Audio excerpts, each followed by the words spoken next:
فاطر السماوات والأرضين ثم الصلاة على رسوله الكريم جد الحسن والحسين مولانا ومولى الثقلين بالقاسم محمد. اللهم صل على محمد وآل محمد وأهل بيته الطيبين الطاهرين المعصومين الغر الميامين المحجلين واللعنة على أعدائهم أجمعين وغاصب حقوقهم ومنكر فضائلهم من يومنا هذا إلى قيام يوم الدين. أما بعد فقد قال الله تعالى في كتابه الحكيم وقوله الحق. بسم الله الرحمن الرحيم. والعصر إن الإنسان لفي خسر إلا الذين آمنوا وعملوا الصالحات وتواصوا بالحق وتواصوا بالصبر. اللهم صل على محمد وآل محمد. اوصیکم بتقوی اللہ و نظم امرکم. اپنے آپ کو حاضر مجلس کو تقوی و پرہیزگاری کی وصیت کے ساتھ اس خطبہ اول میں جو ہمارے گفتگو کا موضوع ہے وہ یہ کتاب ہے جس میں رسول اکرم نے جناب ابو ذر غفاری کو وصیتیں کی ہیں، کیونکہ انہوں نے یہ امر جناب رسول سے طلب کیا تھا، اور اس کا عنوان کتاب کا ہے کہ اے ابو ذر این گن باش، کہ اے ابو ذر ایسے بنو، یہ اس طرح عمل کرو. میں نے عرض کیا تھا کہ آغاز میں رسول اکرم نے شرط بیان کی ہے ایمان کی، وہ یہ کہا کہ سب سے پہلے کہ اللہ کی معرفت حاصل کرو اور معرفت کے ساتھ اس کی عبادت کرو، اور اس کے ساتھ جب اللہ کی معرفت کے ساتھ عبادت کرو گے تو تمہارے اوپر اس کے بعد لازم یہ ہے کہ وہ میرے جو ہے وہ رسول ہونے کی، کہ جو بشیر و نذیر بن کر آیا ہے، اس کی گواہی دو، اور میرے اہل بیت سے کہ جن کو خدا نے یہ صفت عطا کی ہے کہ یطہرکم تطہیرا. اللہم صلی علی محمد وآل محمد. ان سے محبت کرو، ان سے وابستہ رہو.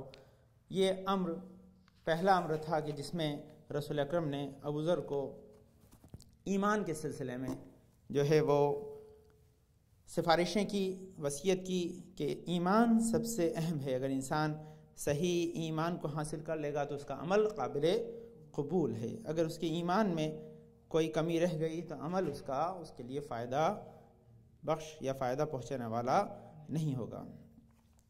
اب یہاں سے یہ گفتگو تو جہاں کچھ چیزیں جو گزشتہ ہفتے عرض کی تھی لیکن وہ نہیں کی آن لائن، تو بہتر ہے کہ میں ذرا سا اس کو آپ خدمت دہرا دوں تاکہ یہ سلسلہ آگے والے سلسلے سے جڑ جائے. تو اسی کے اندر کہتے ہیں کہ عبادت جو انسان کرتا ہے تو عبادت معرفت کے ساتھ ہو. تو معرفت کا مفہوم یہ ہے کہ اللہ کو صحیح طور پر پہچاننا کہ وہ کیسا ہے، اور اس کے صفات و کمال سے انسان آشنا ہو. جب انسان اس کے صفات و کمال سے آشنا ہوگا تو جب خدا کی عبادت کرے گا تو اس کا دل بھی لگے گا، اور ساتھ ساتھ اس کی عبادت کا ثمرہ اور جزا بھی بڑھ جائے گی. معرفت کے سلسلے میں بہت ساری طویل گفتگو ہے، وہ اگر مختصر کی جائے تو یہی کہ انسان جب بھی اللہ کی عبادت کرتا ہے تو کیا کہا ہے کہ تم کیا کتنا پیارا جملہ کہا ہے بزرگوں کہ بزرگ بس ایسا سوچو کہ تم اللہ کو دیکھ رہے ہو. اگر تم اللہ کو نہ دیکھ پاؤ تو یہ کم سے کم یہ سوچو کہ اللہ تمہیں دیکھ رہا ہے. جب تم یہ سوچ لو گے تو تمہارا دل عبادت میں لگے گا. اور اس کے بعد ایسا بہت اچھی بات کہتے ہیں انسان اس چیز کو اگر محسوس کرنا چاہے کہ وہ اللہ کو دیکھ رہا ہے، اللہ اسے دیکھ رہا ہے، کہتے ہیں ایک مرتبہ انسان نارمل ریئیکٹ کرتا ہے نا. ایک مرتبہ ایسا پتہ چل جائے کہ کیمرہ چالو ہو گیا ہے تو اس کا ریئیکشن بدل جاتا ہے، کہ اسے پتہ ہے کہ اب یہ لائیو ریکارڈنگ جا رہی ہے، اس لیے اب ذرا سا مجھے اپنے آپ کو تھوڑا سا ٹھیک کر. تو یہی چیز ہے کہ ہم کیمرے کو تو سمجھ جاتے ہیں کہ یہ ہمارے اوپر آتے ہی ہمیں بدل لینا ہے، اللہ ہمیں دیکھ رہا ہے تو ہم بدلنے سے غافل ہو جاتے ہیں. تو یہی کہ اللہ ہم پہ ہمیشہ کیمرہ رکھے ہوئے، یہی ہے کہ ہمیشہ ہمیں آبزرو کر رہا ہے. جب انسان اس میں چیز کو محسوس کر لے گا کہ ہم اللہ کی دید سے غائب نہیں ہو سکتے تو انسان ہمیشہ اپنے عمل کو سنوارنے میں لگ جائے گا.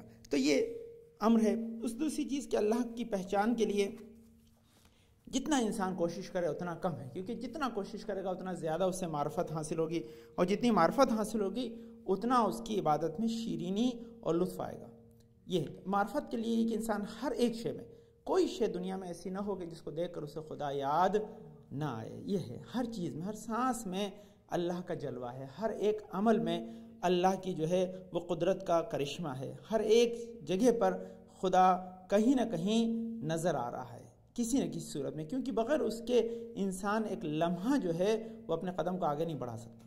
بھئی یہی کہ اس فکر کو انسان اپنے ذہن میں لے آئے گا تو عبادت میں مزہ دے گا. اب عبادت کا جہاں شروع ہوتی ہے کہ انسان جب عبادت کرے تو معرفت کے ساتھ کرے، تو میں نے عرض کیا تھا کہ علامہ مجلسی نے بحر الانوار میں عبادت کی جو ہے وہ 6 قسمیں بیان کی ہیں.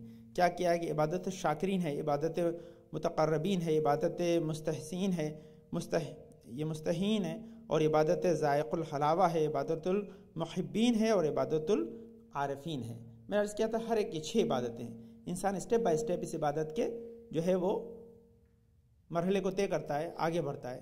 تو کس طرح سے عبادت شاکرین کیا ہے کہ انسان کو کوئی نعمت ملی اور وہ اللہ کے جو ہے شکر کے لیے سجدے میں چلا جاتا ہے. یہ شاکرین کی عبادت ہے، اچھی سی عبادت ہے بہرحال، لیکن اسے لوئسٹ درجہ رکھا گیا ہے کہ نہیں، انسان نعمت ملنے پر انسان جب ہر ایک کو تھینک یو بول سکتا ہے تو اللہ کو تھینک یو کیوں نہ بولیں، ہے نا. تو یہ تو بالکل ابتدائی مرحلہ کہ ہمیں بچوں کو بچپن سے سکھاتے ہیں کہ جب بھی کوئی چیز ملے تو ہمیشہ تھینک یو بولو. تو یہ چیز شکر کرنا تو اللہ کا ایک خاص جو ہے وہ انداز ہے جو اللہ نے ہمیں سکھایا ہے کہ ہم بغیر شکر کے عبادت کر ہی نہیں سکتے. لیکن اس کے بعد کہتے ہیں عبادت متقربین ہے. انسان نے اللہ کو پہچان لیا ہے اور انسان صاحب حیثیت، صاحب ثروت، صاحب طاقت لوگوں کی دوستی کو پسند کرتا ہے. اللہ سے بڑا نہ کوئی طاقتور ہے، نہ کوئی صاحب حیثیت ہے، نہ کوئی عطا کرنے والا ہے. تو اس وجہ سے انسان اس کے قریب رہنے کی وجہ سے عبادت کرتا ہے. یہ دوسری ہے.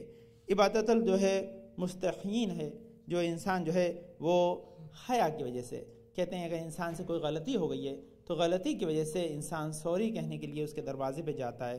تو یہ جو ہے وہ حیا کرنے والے جن کو شرم کی وجہ سے کہ پانے والے تو نے مجھے ایک امر تو بتایا تھا لیکن میں کر نہیں پایا، اس لیے میں اس کے لیے جو ہے وہ معذرت کا طلبگار ہوں، تو اس سے عفو و بخشش چاہتا ہوں. یہ عبادت مستحین ہے، یعنی حیا کی وجہ سے عبادت.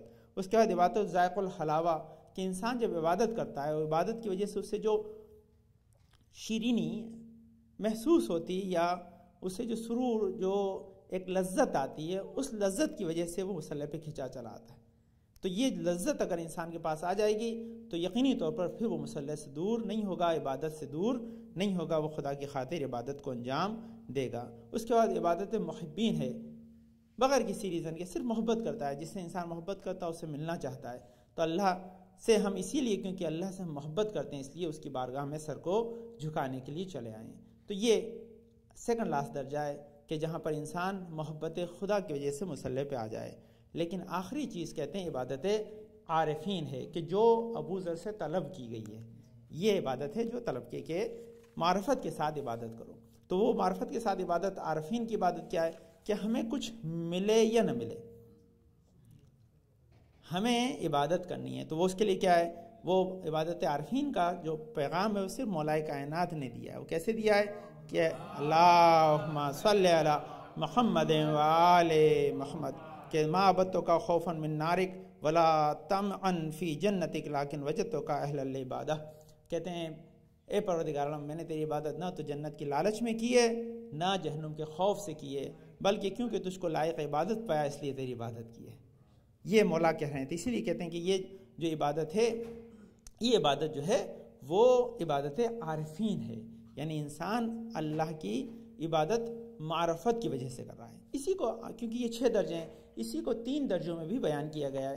وہ 3 درجے کیا ہیں کہ ایک مرتبہ انسان جو ہے وہ عبادت تجار ہے، ایک عبادت عبید ہے، اور ایک عبادت احرار ہے. کیسے کہ عبادت تجار کیا ہے کہ انسان جنت کی لالچ میں یا جہنم کے خوف کی وجہ سے جو عبادت کرتا ہے، یہ تاجروں کی عبادت، یعنی تو کہ ہمیں یہ نہیں چاہیے، یہ چاہیے، اس لیے ہم عبادت کر رہے ہیں، تو یہ تجاری. دوسری عبادت کہتے ہیں کہ عبادت جو ہے وہ عبید، کے جہنم کے خوف کی وجہ سے انسان عبادت کرتا ہے کہ اگر نہیں کروں گا تو آقا میرا مجھے پنش کرے گا، اس پنشمنٹ سے بچنے کی وجہ سے. کہتے ہیں یہ احرار، یہ جو ہے وہ غلاموں کی عبادت ہے. لیکن احرار آزاد کی عبادت کیا ہے کہ کوئی مطلب نہیں ہے ملے یا نہ ملے، لیکن کیونکہ وہ میرا خالق اس لیے عبادت کا، اس لیے عبادت احرار ہے. تو یہ دوسری جگہ اس کو 3 حصوں میں بھی تقسیم کیا. تو یہ وہ گزشتہ ہفتے کا ذرا سا جو تھا وہ بچا ہوا حصہ تھا جو آپ خدمت عرض کیا میں نے. اب یہاں سے آج جو نئی چیز ہے جو بہت ہی آپ اکثر سنتے ہیں لیکن اصل میں وہ اسی وصیت کا حصہ ہے کہ جو بیان کیا گیا ہے. اور بہت ہی اہم چیز ہے. کہتے ہیں انسان کی سعادت کس چیز میں، انسان کو سکسیس یا کامیابی کس چیز میں ملتی ہے. تو سب سے پہلے یہاں پر جو، کیونکہ دیکھیے کلام امام ہے تو امام کلام ہوتا ہے، اس میں بڑی عظمت ہوتی ہے. تو جو رسول بیان کر رہے ہیں، ابو ذر جیسے جو ہے وہ اپنے خاص صحابی سے بیان کر رہے ہیں. کہتے ہیں یا ابا ذر احفظ ما اوصیک بہ تکن سعیدا فی الدنیا والآخرہ، کہ ابو ذر دیکھو میں جو تمہیں وصیت کر رہا ہوں اس سے اپنے ذہن میں بٹھا لینا، کیونکہ یہ تمہیں دنیا میں بھی کامیاب کرے گی، آخرت میں بھی کامیاب کرے گی. یہ امام دیکھیے اب اسٹارٹ کیا نا یہاں سے وصیت. کہتے ہیں وصیت ہے یہاں سے تم اس کو اپنے ذہن میں بٹھائے رکھنا، اس کو اپنے سامنے رکھنا، تاکہ تمہیں دنیا اور آخرت میں کامیابی سے ہمکنار کرے گی. یہ پہلا جملہ ہے یا ابا ذر. پھر دوبارہ کہا یا ابا ذر نعمتان مغبون فیہما کثیر من الناس الصحۃ والفراغ یا ابا ذر اغتنم خمسا قبل خمس شبابک قبل حرمک وصحتک قبل سقمک وغناک قبل فقرک وفراغک قبل شغلک وحیاتک قبل موتک. یہ جگہ کہتے ہیں کہ اے ابو ذر 5 چیزوں کو بہت غنیمت جانو، ان 5 چیزوں سے جو اس کا بدل آ جائیں، ہے نا. یہ ہمارا بہت پیاری بات. کہتے ہیں سب سے پہلی چیز کہیے جو جہاں سے سٹارٹ کیا ہے اس وصیت کا جو حصہ، یہ حصہ بہت امپورٹنٹ ہے. کہتے ہیں کہ اے ابو ذر میں تمہیں سفارش کرتا ہوں کہ دنیا آخرت کی کامیابی جو ہے اس وصیت میں جو تمہیں کر رہا ہوں. علیہ السلام ورحمۃ اللہ، ہے نا. تو سب سے پہلی چیز کیا ہے کہ 2 نعمتیں ایسی ہیں جس کو اکثر لوگ بھول جاتے ہیں، اس کا جو ہے انہیں احساس نہیں ہوتا جب تک ان کے پاس رہتی ہے. اس وقت انہیں یاد آتی ہے جب ان سے چھن جائے. جب تک ان کے پاس یہ 2 نعمتیں ہیں وہ اس کو کبھی بھی آبزرو نہیں کر پاتے، اس کے لیے تھینکفل نہیں ہوتے، اس کو محسوس نہ کر کے استعمال نہیں کرتے. جب چھن جاتی ہیں تب اس کا شکوہ کرتے ہیں. کیا ہے وہ 2 نعمتیں کیا ہیں؟ سب سے پہلی چیز یہ کہ انسان کی صحت اور فراغت. انسان کو جو صحت ملی ہوئی ہے یہ، اور فراغت، فری ٹائم، یہ 2 چیزیں جب تک ہیں انسان اس کو محسوس نہیں کرتا. جیسے ہی اس کے پاس سے چلی جاتی ہیں تب وہ شکوہ کرتا ہے. سر میں درد نہیں ہے تو صحت کے کوئی شکریہ ادا نہیں کرتا، سر میں درد کی شکایت سب کرتے ہیں، ہے نا. فراغت، آدمی فری ہے تو اس ٹائم سے استفادہ نہیں کرتا، جب بیزی ہو جاتا ہے تو ایکسکیوز ہے کہ بھئی میں بیزی ہوں. تو یہ امام وہ کہہ رہے ہیں کہ یہ 2 چیزیں ایسی ہیں جس کو انسان اکثر بھول جاتا ہے کہ جو اللہ نے اسے بڑی نعمت عطا کی ہیں. اب کہتے ہیں کہ دیکھو اب اسی کا ایکسپلینیشن ہے، کہتے ہیں دیکھو 5 چیزیں اللہ نے تمہیں ایسیٹس دی ہیں، نعمتیں. ان 5 چیزوں کو، ان 5 چیزوں کے آنے سے پہلے استعمال کر لو، ورنہ اگر چلی جائیں گی تو پھر نہیں آئیں گی، یا اگر ان کا حاصل کرنا مشکل ہو جائے گا.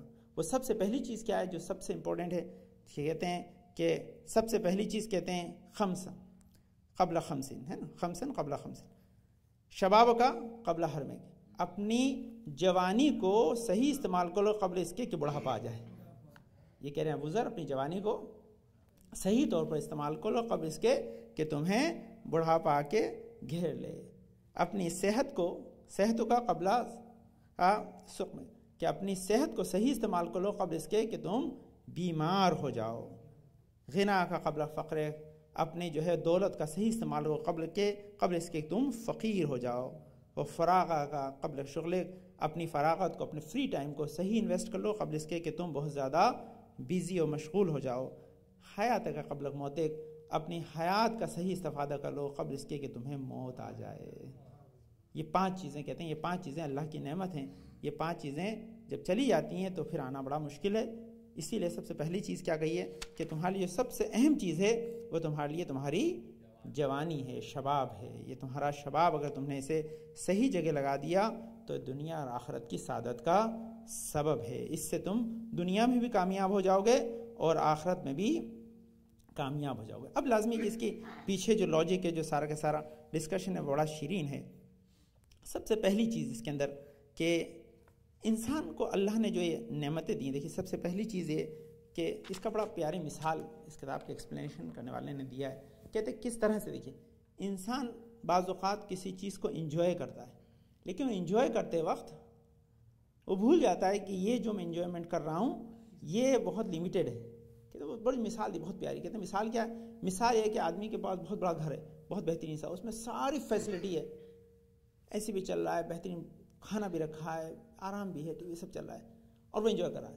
اسے پتہ نہیں ہے کہ دروازہ یہ جو میں اندر انجوائے کر رہا ہوں ابھی جیسے ہی 5 بجیں گے دروازے پہ جو ہے وہ یہ ساری چیزیں میرے پاس جو ہے میری نہیں ہیں، یہ سب بینک کے لون پہ میرے پاس کیا ہے، پرسنل نہیں ہے میری، میں نے یہ ادھار لے رکھی بینک کے لون پہ. اگر میں نے شام کو 5 بجے تک پیمنٹ نہیں کیا تو یہ سب چھن جائیں گی، یہ سب چیزیں مجھ سے لے لی جائیں گی. جب لے لی جائیں گی تو کیا ہوگا عزیزان گرامی، پھر میں سب سے محروم ہو جاؤں گا. یہ جو ہے آرام آسائش میرے ہاتھ سے نکل جائے گا. تو نکل جائے گا اگر اسے یہ یاد رہے کہ مجھے پیمنٹ کرنا ہے تو یہ انجوائے نہیں ہے. اندر بیٹھ کے انجوائے کر رہا ہے تو اسے بھولنا پڑے گا کہ سامنے پیمنٹ کر لینے والا کھڑا آنے والا ہے. یہ 2 چیزیں ہیں. کیا ہوتا ہے مسئلہ کیا ہے، اسے پتا ہے کہ ساری چیزیں میرے پاس عاریتاً ہیں، ادھار ہے، میری ذاتی نہیں ہے. میں اگر اس میں انجوائمنٹ میں لگا ہوا ہوں تو اس کا مطلب یہ کہ بھول گیا ہوں کہ مجھے پیمنٹ کرنا بھی اس کا پیمنٹ ڈیو ہے. اگر میں پیمنٹ کر دیا ہے تو انجوائمنٹ ریئل ہے، اور پیمنٹ نہیں کیا ہے تو یہ سب سیز ہو جائیں گے، چلی جائیں گے، ہے نا. یہی ہماری حیات کا مسئلہ ہے جانا، یہی ہماری حیات کا مسئلہ ہے کہ ہمارے جو کچھ بھی ملا ہوا ادھار ہے، اس کے بدلے میں بہت سے پیمنٹس باقی ہیں. اگر پیمنٹ یاد آ جائیں گے تو پھر یہ حیات کا انجوائمنٹ لمیٹڈ ہو جائے گا. لیکن جب وہ پیمنٹ کرنا بھول جاتے ہیں تبھی انجوائمنٹ میں چلے جاتے ہیں. یہ اس کا مطلب کہ جوانی اللہ کی ایک بہت بڑی نعمت ہے. اس کے بدلے میں اللہ نے ہم سے بہت کچھ طلب کیا ہے، بہت کچھ طلب کیا ہے. جب طلب کیا ہے اگر ہم اس کو دینے کے بعد انجوائمنٹ کریں گے تو حقیقی ہے نا. اگر اس کو دیے بغیر کر دیا تو پھر یہ ہم سے لے لی جائے گی. یہی ہے کہ یہ جو 5 چیزیں ملی ہوئی یہ اغتنم، یعنی ان کو غنیمت جانو. یہ اللہ کی ایک نعمت ہے جس کے بدلے میں تمہیں کچھ پیمنٹ کرنا ہے، تمہیں کچھ دینا ہے. اگر تم دے رہے ہو تو یقینی طور پر پھر یہ تمہارے پاس باقی رہیں گی. اگر دینا بھول گئے تو پھر یہ لے لی جائیں گی یا پھر اس کے بارے میں سوال ہوگا. یہی چیز اگر اس چیز کو پورا سمجھ جاتے ہیں ہم تو اس کو اور بڑے پیمانے پر، اگر پہلی 5 چیزیں اگر ہماری سمجھ میں 4 چیزیں نہیں آتی تو 5ویں ہیں. 5ویں کیا ہے کہ حیات اللہ کی ایک نعمت ہے، موت کے ذریعے لے لی جاتی ہے. جب لے لی جاتی ہے تو کیا آئے گا کہ انسان قیامت میں ایک قدم بھی نہیں بڑھا سکتا جب تک یہ 5 چیزوں کے بارے میں جواب نہ دے. وہ 5 چیزوں میں یہی ہے کہ جوانی کو کیسے گزارا، دولت کہاں سے کمائی، کہاں خرچ کی، اس کے بعد کیا، کس سے دوستی کی، کس سے دشمنی نبھائی. یہ 5 چیزیں بہت اہم ہیں جو اس کا 5 کا سوال ہوگا. جب ہی انسان ایک قدم قیامت میں بڑھا پائے گا. اس کا مطلب یہ جو 5 سوالوں کا جواب ہمیں دینا ہے. دیکھیے وہ ایگزام میں وہ فیل ہوتا ہے جسے پتہ نہ ہو سوال کیا ہے، لیکن ایگزام میں جب سوال بتا دیے تو فیل ہونے کا کوئی چانس ہی نہیں ہے. تو اللہ نے سوال بتا دیے کہ ہم قیامت میں تم سے سوال کیا کریں گے، جواب کے لیے پوری دنیا کی زندگی دے دی ہے.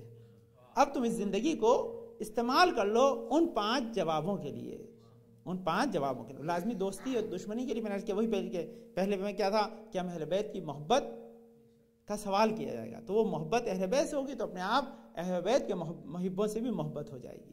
یہ اپنے آپ ایک دشمنی کا مسئلہ ہی، وہ ساری فلسفہ یہ کہ اہل بیت کہ دوست ہمارے دوست ہیں، ان کے دشمن ہمارے دوست. ہمارا کوئی دشمن نہیں. اہل بیت کی منزل کے بعد ہی سارا سلسلہ. اس کے بعد کی دوسری منزل کیا ہے کہ جوانی کے بارے سے. تو اب یہ سوال یہ کہ جان گرامی مسئلہ کیا ہے کہ یہ جو اللہ نے سب سے بڑی نعمت دی ہے، صحت اور دولت اور جوانی، یہ تینوں اگر مل کر ایک ساتھ میں کام آ جائیں تو انسان کی زندگی کو زمین سے آسمان تک بدل سکتی ہے. یہی چیز، ان تینوں چیزیں اگر کسی کو ساتھ میں مل جائیں مشکل سے ملتی ہیں.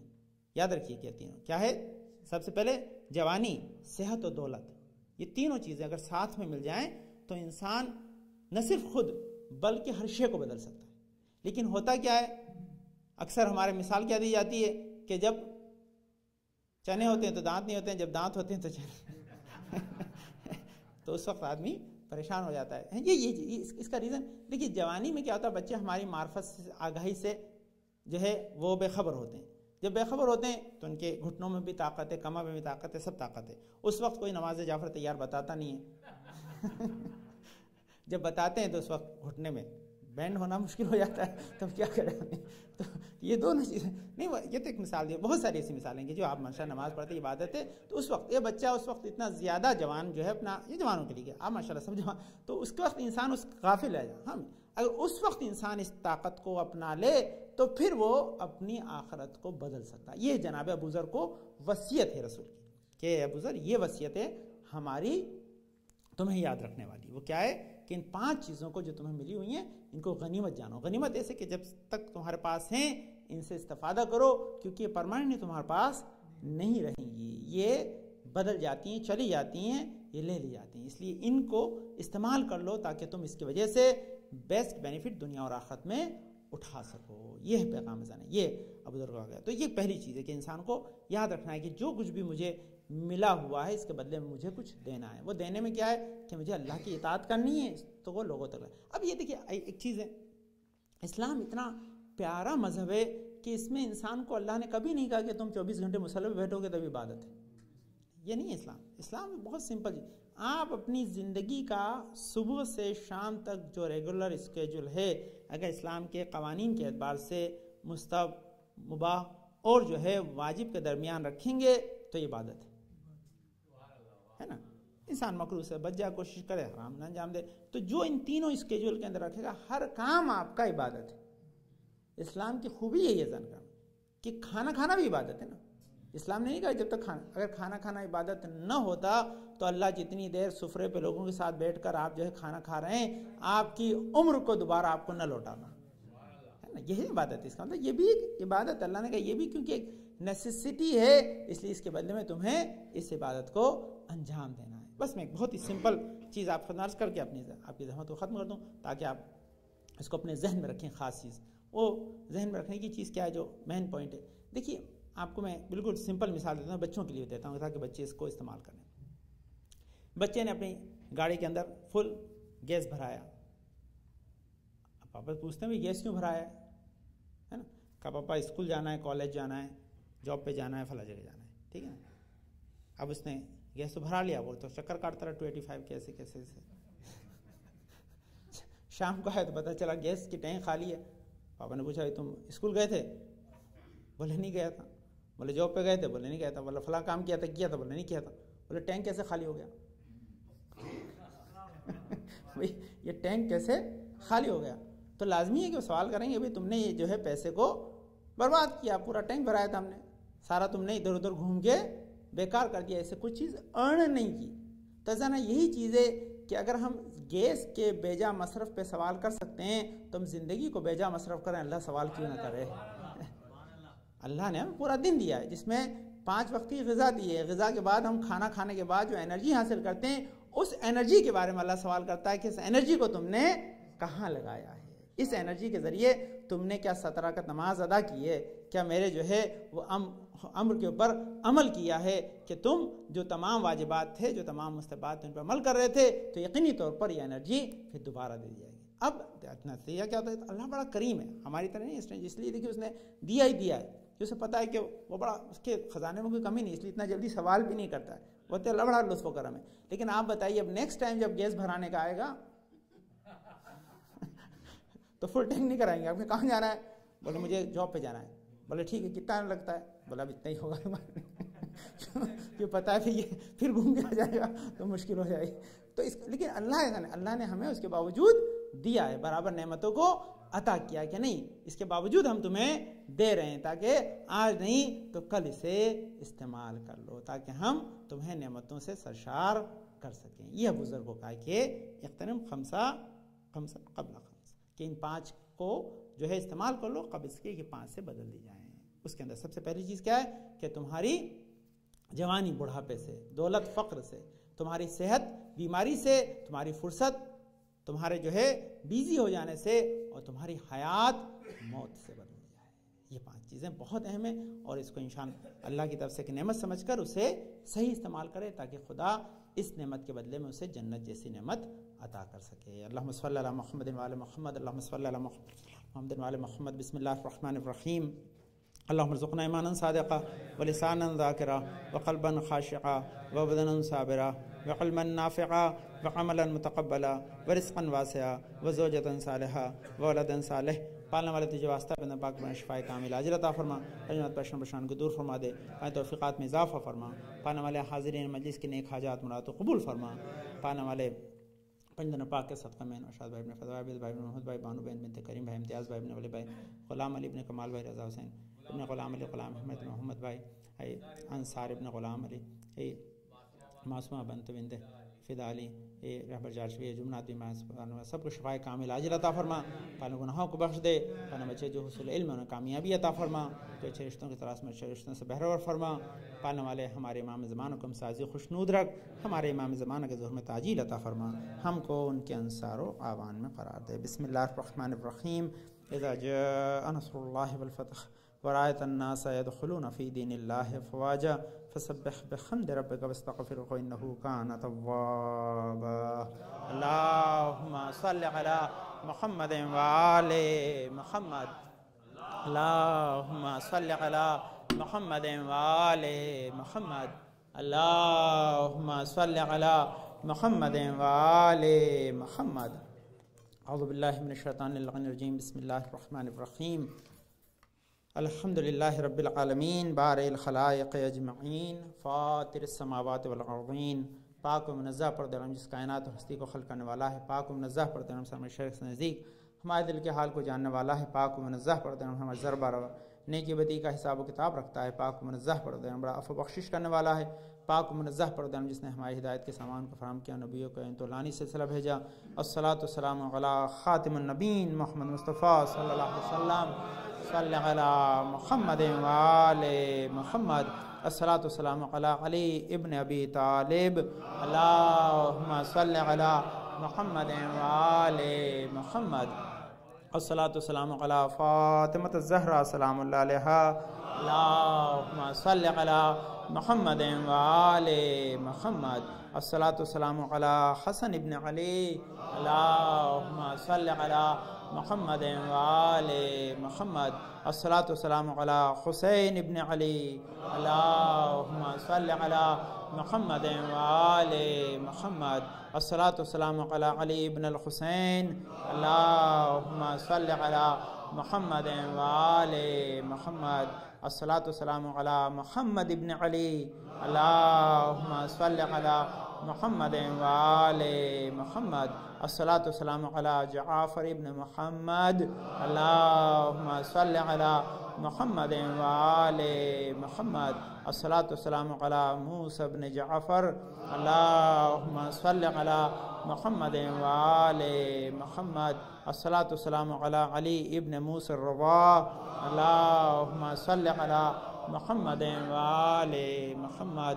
الصلاۃ والسلام علی محمد ابن علی، اللہم صلی علی محمد وآل محمد۔ الصلاۃ والسلام علی علی ابن محمد، اللہم صلی علی محمد وآل محمد۔ الصلاۃ والسلام علی حسن ابن علی، اللہم صلی علی محمد وآل محمد۔ الصلاۃ والسلام علی خلف الخاد المہد المنتظر، اللہم صلی علی محمد وآل محمد۔ وجل فرجهم وحشرمهم واہلک اعداءهم، جن کے ظہور سے دنیا عدل و انصاف سے بچ جائے گی، ظلم و جور ختم ہو جائیں گے۔ ان کے تعجیل ظہور کے لیے دعا گو ہیں۔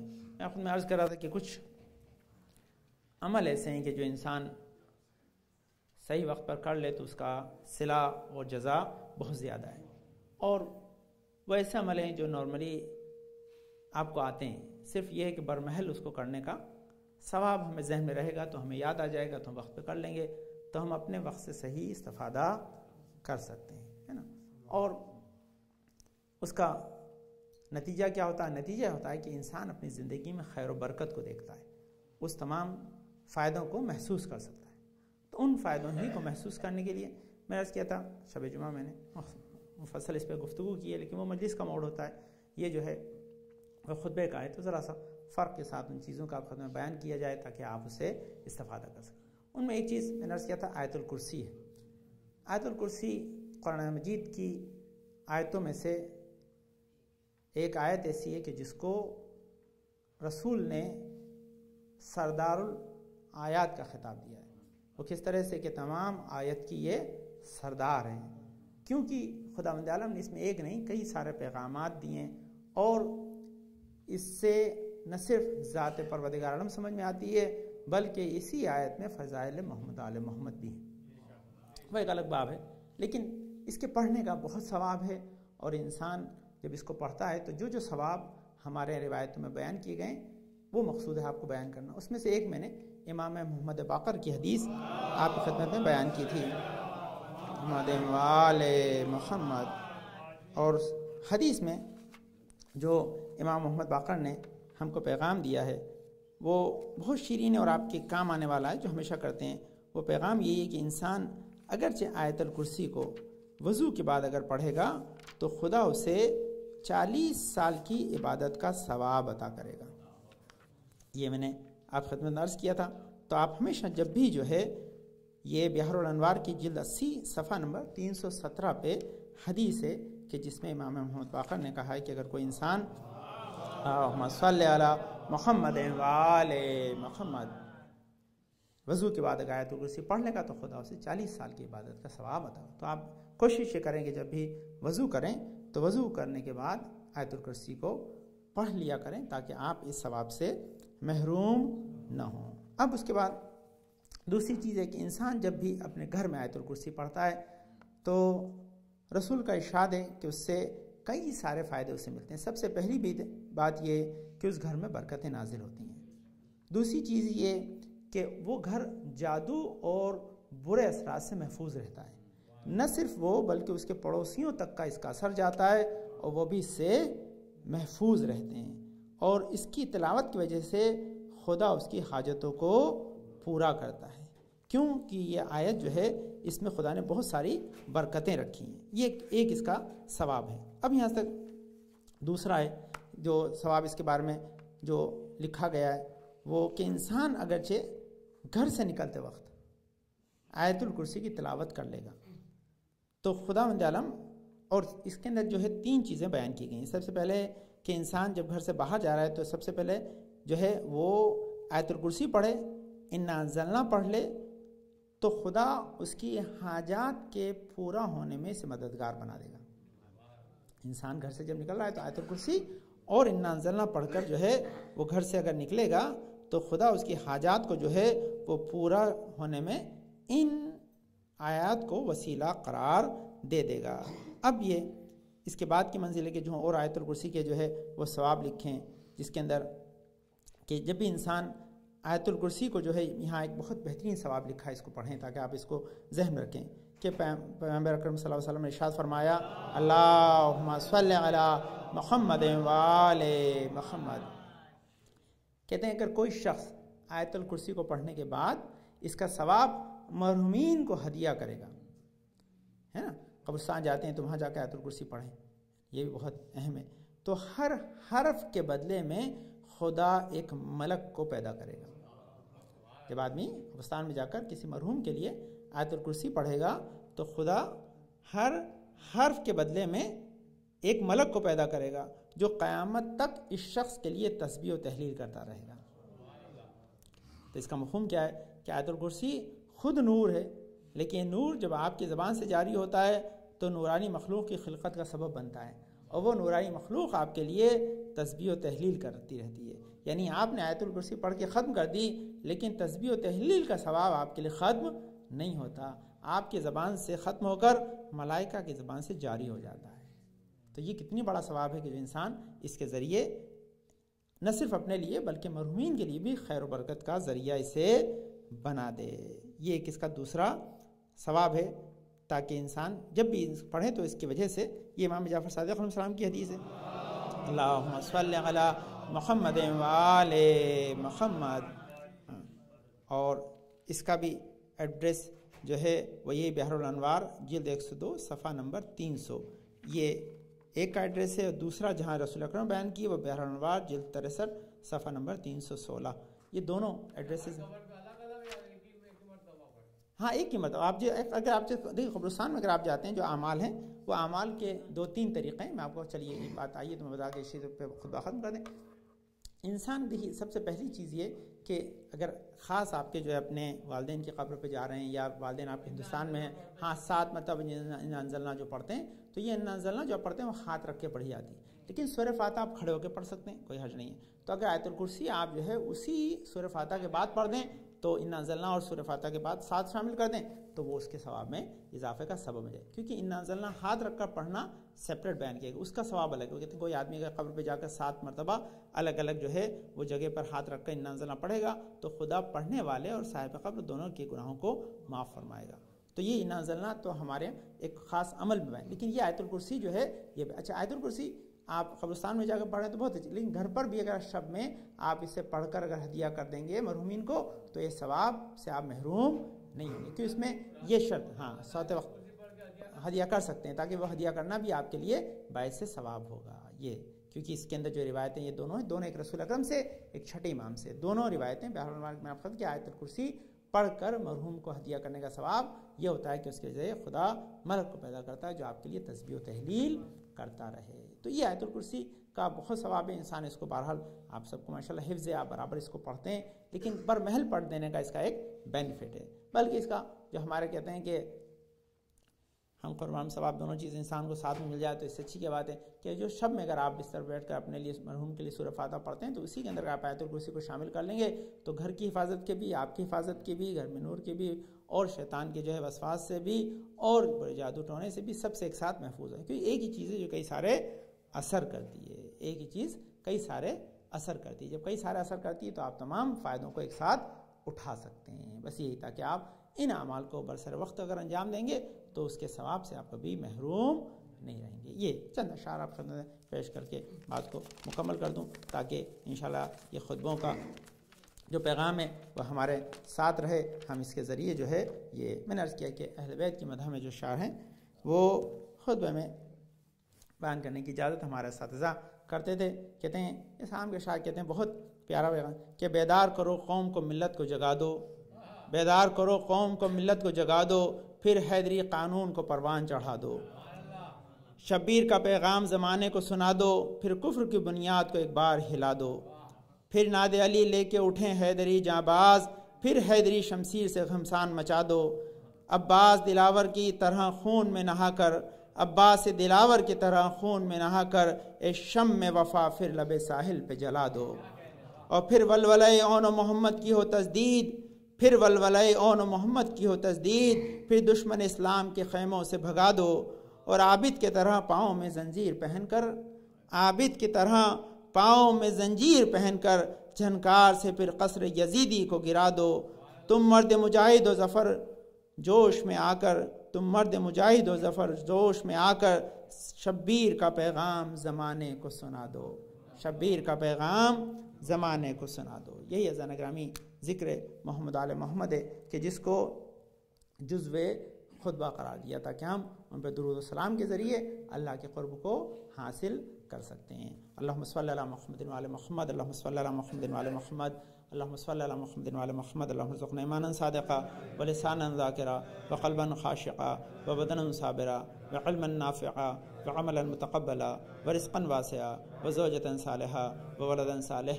پالنے والے تجھے واسطہ اپنے نبی پاک میں شفاء کامل عاجل عطا فرما، پریشان پریشان کو دور فرما دے، اپنے توفیقات میں اضافہ فرما، پالنے والے ہمارے بزرگ سایہ ہمارے سر وسلم کے ساتھ محفوظ رکھ، پالنے والے حاضرین مجلس کی نیک حاجات اور مراد قبول فرما، پالنے والے پنجدن پاک کے صدقہ میں جنات بیمار ہیں جماعت میں اور حاضر مجلس میں ان کو سب کو شفاء کامل عاجل عطا فرما، پالنے والے جنات اچھے رشتوں کی تلاش میں اچھے رشتوں سے ان بچوں کو بہرور فرما، پالنے والے بچے حصول علم لگوں میں کامیابی عطا فرما، پالنے والے جماعت مسافر زیاد کو خراب سے اپنے وطن کو پلٹیں، حج زیاد کے مشتاق حج زیاد سے مشرف فرما، پالنے والے ہمارے امام زمانہ کو ہم سے عاجز خوشنود رکھ، ہمارے امام زمانہ کے ظہور میں تاجیل عطا فرما، ہم کو ان کے انصار و اعوان میں قرار دے۔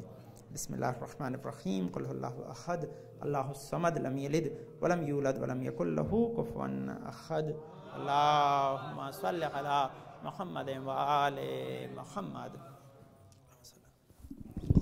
اعوذ باللہ من الشیطان الرجیم، بسم اللہ الرحمن الرحیم، اللہ اکبر اللہ اکبر، اشہد ان لا الہ الا اللہ، اشہد ان لا الہ الا اللہ، اشہد ان محمد رسول اللہ صلی اللہ علیہ وسلم، اشہد ان محمد رسول اللہ صلی اللہ علیہ وسلم، اشہد ان امیر المؤمنین و امام المتقین علی ولی اللہ وصی رسول اللہ و خلیفتہ بلا فصل، اشہد ان علی حجۃ اللہ، حی علی الصلاۃ حی علی الصلاح، حی علی الفلاح حی علی الفلاح، حی علی خیر العمل حی علی خیر العمل، قد قامت الصلاح قد قامت الصلاح، اللہ اکبر اللہ اکبر، لا الہ الا اللہ۔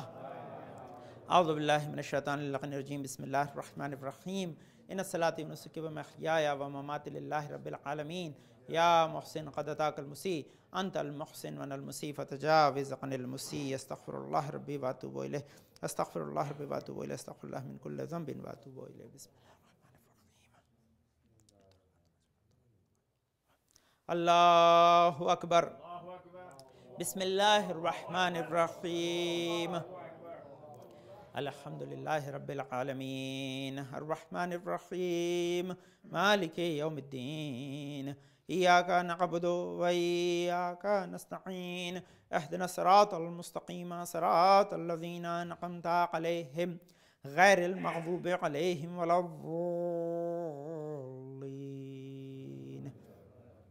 بسم اللہ الرحمن الرحیم، یسبح للہ ما فی السماوات وما فی الارض الملک القدوس العزیز الحکیم، هو الذی بعث فی الامین رسول منهم یتلو علیہم آیاتہ یزکیہم ویعلمہم الکتاب والحکمہ وإن كانوا من قبل لفی ضلال مبین وآخرین منهم لما يلحق بهم وهو العزیز الحکیم، ذلك فضل الله يؤتيه من يشاء والله ذو الفضل العظیم، مثل الذين حملوا التوراة ثم لم يحملوها كمثل الحمار يحمل أسفارا بئس مثل القوم الذين كذبوا بآيات الله والله لا يهدي القوم الظالمين، قل يا أيها الذين هادوا إن زعمتم أنكم أولياء لله من دون الناس فتمنوا الموت إن كنتم صادقين ولا يتمنونه أبدا بما قدمت أيديهم والله عليم بالظالمين، قل إن الموت الذي تفرون منه فإنه ملاقيكم ثم تردون إلى عالم الغيب والشهادة فينبئكم بما كنتم تعملون،